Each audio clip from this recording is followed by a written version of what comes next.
It's the 8th leading cause of death in the state of North Dakota and a taboo topic in many households. But one group is hoping to change that by riding 135 miles to promote awareness for suicide prevention. Valley News Team's Joseph Ojo caught up with the group before they took off, and he shows us some of the ways you can save people before it's too late. It hits very home for me because my daughter died from suicide. Knowing all too well about the loss of a loved one from suicide, Katrina Gullickson, along with members of the North Dakota chapter of the American Foundation of Suicide Prevention, are pushing for people to openly have conversations about suicide. Suicide does not have an age limit at all, neither does mental health. Mental health can be very young children and it can be very old and elderly people.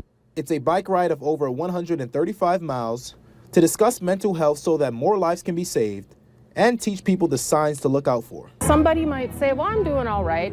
You know, fine is not a good answer. You know, you have to dig a little bit deeper sometimes.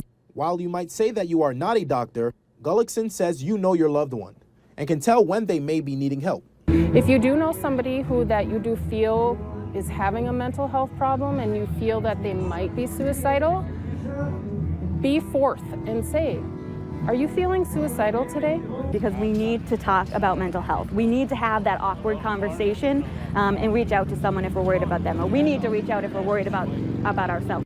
In 2016 alone, 134 people died by suicide in the state of North Dakota, and suicide prevention advocate Samantha Brewer says she believes that by getting more people to talk about their feelings, it will help with getting through the process of losing someone by suicide and also reduce the number of deaths by suicide in the state by the year 2025. Share your feelings, talk about it, be the friend, ask the question. Seize that moment so that you can help your individual friend, your family member and acquaintance. In West Fargo, Joseph Ojo, Valley News Live.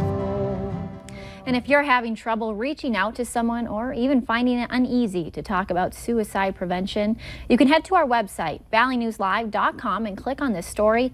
We have a link of resources that are available.